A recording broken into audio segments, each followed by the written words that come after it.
దేవుడు సార్ అబ్బా ఎంతో పోరాడాడు. నేనన్నా ఇది ఇప్పుడు అన్వేష్కి వచ్చింది ఇది ఫస్ట్ ప్రాబ్లమా? భయ్యా సన్నీ యాదవ్, రవి తెలుగు ట్రావెలర్, ఉమా తెలుగు ట్రావెలర్, వీళ్ళని అందరిని ఎంత గలీజ్గా తిట్టిండు, వాళ్ళ వైఫ్ని ఎంత గలీజ్గా తిట్టిండు. నీకు బెట్టింగ్ ప్రమోట్ చేసేటోళ్ళతో ప్రాబ్లం కదా. సో భయ్యా సన్నీ యాదవ్ని తిట్టు, వాళ్ళ మదర్ని అజ్జేపి, సికింద్రాబాద్ రైల్వే స్టేషన్ దగ్గర అజ్జేపి, మీ ఇమ్రాన్ మీ మదర్ ఇది, నీ 3 ఏళ్ల పిల్లోడికి బ్రెయిన్ ట్యూమర్ రావాలా, ఇది పద్ధత? మనోనికి వ్యూస్ ఎప్పుడైతే తక్కువ అవుతున్నాయో అప్పుడే వస్తాడు. లాస్ట్ టైం నిన్న ఏదో వీడియోలో చెప్తాడు, లాస్ట్ టైం అంట నేను బతిమలానా అంట అంటార్టికా నుంచి నువ్వు రా అన్న అనగానే నేను అంటార్టికా నుంచి ఫ్లైట్ ఎక్కి వస్తానంట.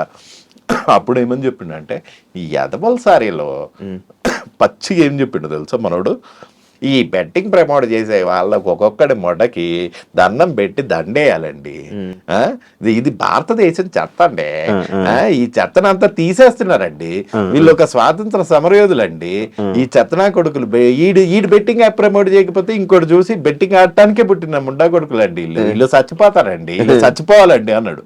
ఉందా ఆడియో ఉంది, మొన్న పెట్టినా. అరే ఇప్పుడు సడన్ గా దేశాన్ని కాపాడే వీరుల్లాగా చిన్న చిన్న వాళ్ళు చచ్చిపోతున్నారు. ఇప్పుడు అరే డ్రామాలు చేయరా మరింత ఘోరం కదా. మొన్నటి వరకు మనము అప్పుడు మురళి గారితో నేను అప్పుడు ఇంటర్వ్యూ చేస్తా అంటే హర్ష సాయికి ఫోన్ చేసి నా గురించి గలీజ్గా చెప్పిండు. ఇదే అన్వేష్. మళ్ళీ మొన్న నాకు ఫోన్ చేసి హర్ష సాయి గురించి గలీజ్గా చెప్తాడు. ఈ పుల్లల పని ఏందా? నీ వ్యూస్ రావాలా, నువ్వు మార్కెట్లో హ్యాపెనింగ్ కంటెంట్ ఉండాలా, చెయ్యి, 7 వరకు చెయ్యి, ఒక లెవెల్ వరకు చెయ్యి. లాస్ట్ టైం మనోడు కనుక మధ్యలో వచ్చింది అనుకో, నేను క్రెడిట్ గురించి ఇప్పుడు నన్ను పెట్టి ఎవడు, నాకు ఒక 36 యూట్యూబ్ ఛానళ్ళు లేవు, నేను ప్రపంచ యాత్రికుడిని కాదు, అంటార్టికా అందాలను చూపించేంత ఓపిక లేదు, లేకపోతే ఆటల పోటీలు ఒక్కొక్క పోటీలు అంట రోజుకి 30 ఆటలు ఆడాలంట. ఆటగాడు చాప్టర్ 2 ఇది చూసిరు పక్కన పోరు లేకపోతే మన ముఖం ఎవడు చూస్తలేడు, మ్యాటర్ అది. సో ఎవరినో ఒకరిని తిట్టాలా, కరెక్ట్ టైంకి దొరికిరు ఇల్లు. సజ్జనార్ గారి ముసుగులో కూర్చొని దన్న కొడుతున్నాడు, అది తప్పు బ్రదర్ అని చెప్పిన అంతే. నన్నేమంటలేడు, నన్ను అబ్బా మాత్ముడు మంచిగా కేసులు పెట్టిర్రు అది ఇది అన్నాడు. ఆ కేసులు పెట్టేటప్పుడేమో వదిలే అని రోజు ఒకటే ఫోను. వీళ్ళు మారరండి, ఒక్కొక్కడికి 30 లక్షల నెలకి వస్తుంటే ఎందుకు మారతారండి, ఒక్కొక్కడికి 3 కోట్లు వస్తుంటే ఎందుకు మారతారండి అన్నాడు. అంటే అప్పుడు అమ్మ క్రెడిట్ మొత్తం ఇంటికి పోతుంది అని అన్వేష్ అనుకుని ఉండొచ్చు. కాకపోతే నా క్రెడిట్ వద్దు, నా వ్యూస్ వద్దు, చూడకండి, నాకు ప్రాబ్లం లేదు. కాకపోతే నమ్మిన వాళ్ళని మోసం చేయొద్దు. ఇప్పుడు నేను శివాబాయి నువ్వు ముందు మంచిగా ఇజ్జత్ గా మాట్లాడి వెనకాల గలీజాడు వల్గర్ ఫెలో ఎప్పుడన్నా ఇట్లాంటి బ్యాక్ పిక్చర్ నా దగ్గర చూసినా ముందు ఇట్లా చేతుబాయి ఎట్లున్నా నమస్తే అది ముందు అనే అవకాశం ఉంటేనే వెనకాల అనాల, ముందు అనే అవకాశం లేకపోతే వెనకాల అన్నాడు ఎందుకు? ఈయన చేసేవన్నీ ఇదే వివరాలు. ఈ CCTV ఆంటీలు అంటారు కదా, అంటే అరుగు మీద ఎవరింటికి ఎవరు వస్తుండు, ఎవరు ఏ చీర కొన్నారు, ఎవరింట్లో ఎన్ని వస్తువులు ఉన్నాయి, CCTV ఆంటీ లాగా తయారైంది అన్వేష్. ఇప్పుడు ఆయన CCTV ఆంటీ లాగా చేస్తే సమాజానికి వచ్చిన నష్టం ఏం లేదు, పాపం సజ్జనార్ గారిని చేస్తున్నాడు. సజ్జనార్ గారు చేస్తుంది ఎందుకు బ్రో తప్పు అంటున్నారు? ఎందుకు తప్పు కాదు, ఇప్పుడు దీనికి ఇప్పుడు మామూలుగా నువ్వు నీలాంటి వాళ్ళు నాలాంటి వాళ్ళు నార్మల్ జర్నలిస్టులు ఎవరన్నా అరే బాస్ ఇది this is not going in the right way, ఆయనేమో reach thank you 50K thank you 100K అనేమో ఆయన పెడుతున్నాడు. And at the same time ఆయన ఓన్ శాఖ RTCలో కాళేశ్వరంలో 1,50,000 కోట్లు అయింది. దాని గురించి ఎప్పుడన్నా సజ్జనార్ గారు ప్రశ్నించారా?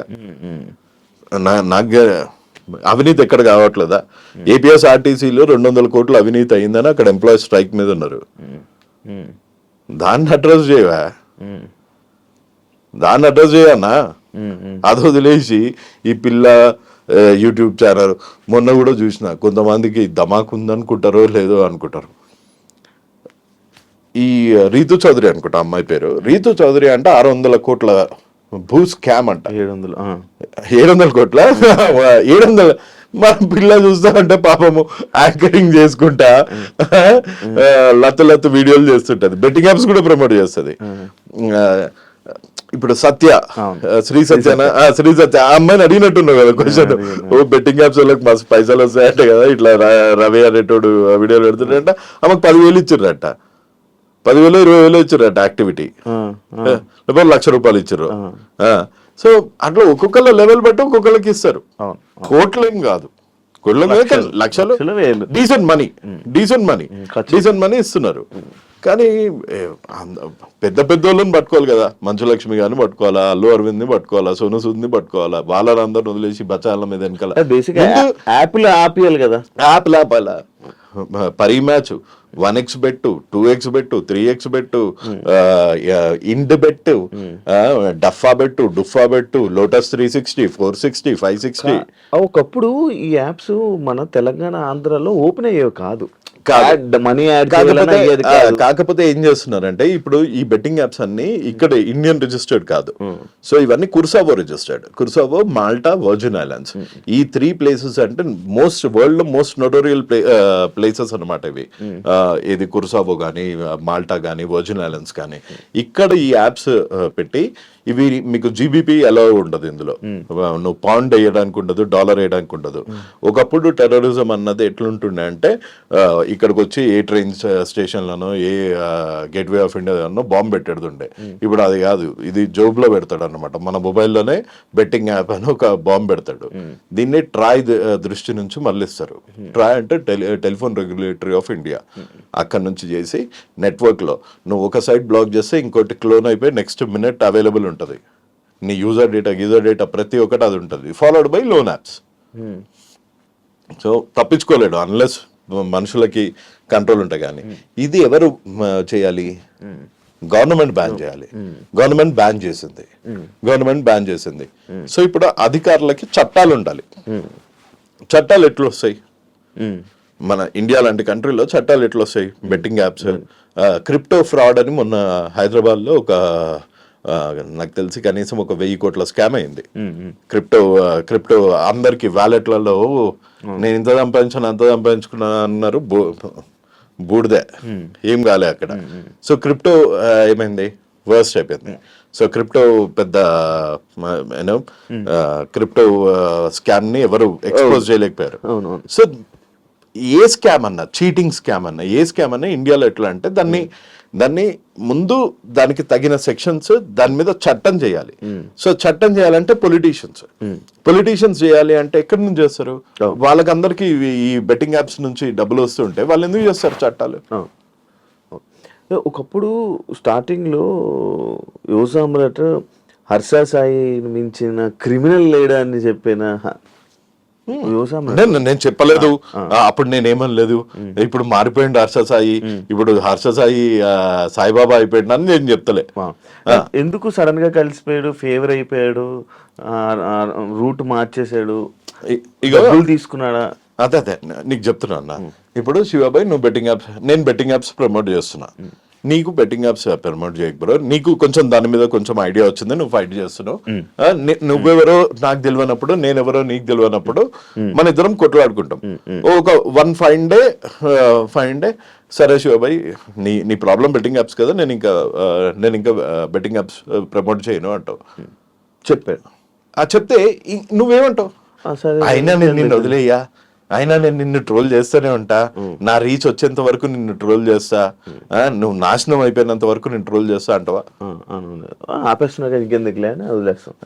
నువ్వేమనుకుంటా, అరే సారీ బ్రదర్, నేను కూడా కొంచెం ఇంటెన్స్ గా చేసిన, ఏమనుకోకు, నువ్వు యాప్స్ వదిలేసినా అంతకన్నా తో బ్రదర్, థ్యాంక్ యూ.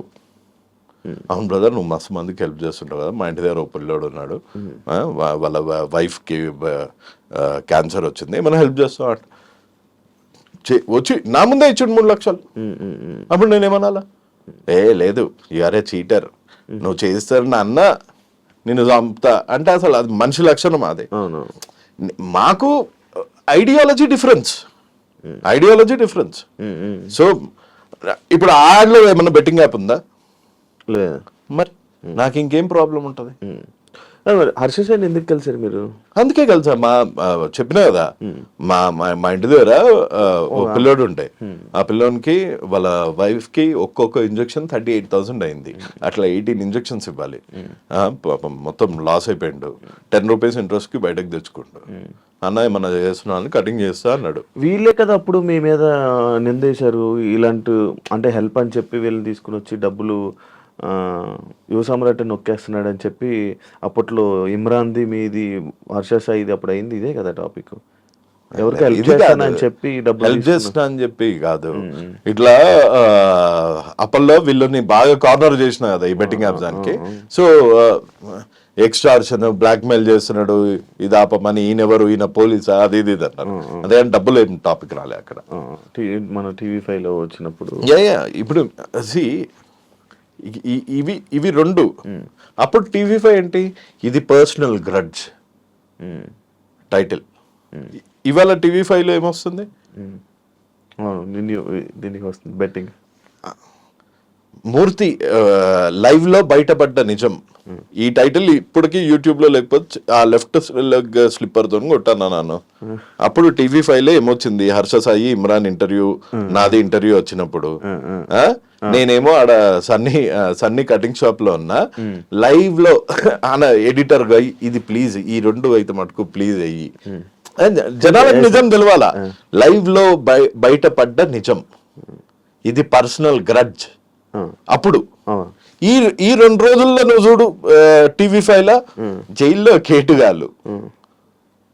అప్పుడు పర్సనల్ గ్రడ్జ్, నేను చేస్తేనేమో విచారం, మీరు చేస్తేనేమో సంసారం. ఇది న్యాయమా భయ్యా? ఇది నిజం చెప్పు. ఇప్పుడేమో జైల్లో కేటుగాళ్ళు. మీకు ఇప్పుడు మంచి హ్యాపీగా ఉన్నట్టుంది కదా మనసు. నాకేం హ్యాపీ లేదు కనిపిస్తుంది, నాకు ఈ డ్యూయల్ స్టాండర్డ్స్ చూస్తేనే కోపం వస్తుంది. ఈ డ్యూయల్ స్టాండర్డ్స్ చూస్తేనే కోపం వస్తుంది. ఇదంతా చూసాక, ఇప్పుడు ఇదంతా జరుగుతుంది చూసాక మీ మనసు కొంచెం ప్రశాంతంగా ఏం కాదు భయ్యా, హ్యాపీగా ఫీల్ ఇది ఏం కాదు. ఇదంతా జస్ట్ పబ్లిక్ ని గుమ్రా చేయడానికి, పబ్లిక్ ని మళ్ళా ఇంకొకసారి మోసం చేయడానికి తప్ప దీనికి పర్మనెంట్ సొల్యూషన్ ఒకటే. That is nothing but you need to fight in the court of law. నువ్వు సుప్రీం కోర్టులో హైకోర్టులో వేసినా ఏముంటది, బాంబేలో ఒక ఆల్రెడీ పిల్ల వేసిండు, దాని రిజల్టే ఇంకా తెలియలే, పరిమ్యాచ్ మీద వేసిండు. మన తెలంగాణ కోర్టులో నేను వేసిన, తెలంగాణ హైకోర్టులో నేను వేసిన, దానివల్ల కూడా ఏం కాదు. ఇంకొక రిప్రజెంటేషన్ ఆంధ్రాలో హైకోర్టులో కూడా వేసి అప్పుడు సుప్రీం కోర్టులో వేయాలా. దానికి పైసలు ఖర్చు అవుతాయి. అదేం ఇప్పుడు నా జోబులోకి వెళ్ళి పెట్టుకోవాలా, నా జోబులోకి వెళ్ళి పెట్టుకోవాలి. మెల్ల జర పైసలు ఉన్నప్పుడు చేస్తా. ఇప్పుడు ఏం నేషనల్ ఎమర్జెన్సీ లేదు కదా, పైసలు ఉన్నప్పుడు చేస్తా. Supreme court not just Telugu states, nation మొత్తం పక్క ఈ కాజ్ గురించి చూసేటట్టు చేయాలి అన్నది నా ఎయిమ్. ఇప్పుడు నేషన్ వైజ్ కూడా మంచి అవేర్నెస్ వస్తుంది. మీరు మొన్న చూసారా, ఒకడు 96 lakhs ఓడిపోయాడు అనగానే ఒక యాంకర్ నేను వచ్చి మాట్లాడతాను, నువ్వేం భయపడకమ్మా అని మంచిగా కన్సోల్ చేస్తే నేషన్ మొత్తం చాలా వైరల్ అయింది అదే ఆ వీడియో. ఇప్పుడు కొంతమంది ఈ సజ్జనర్ గారు లైక్ సార్ వీడియో కాన్ఫరెన్స్లో అవన్నీ చూసి ఇప్పుడు దీని మీద ఇది చేస్తుంటే అన్వేషణ సజ్జనర్ని రూట్ మళ్ళిపిస్తున్నాడు. అదే ఫ్యాక్ట్. ఇప్పుడు సజ్జనర్ గారు అంటే ఎంత డెకరేటెడ్ ఆఫీసర్.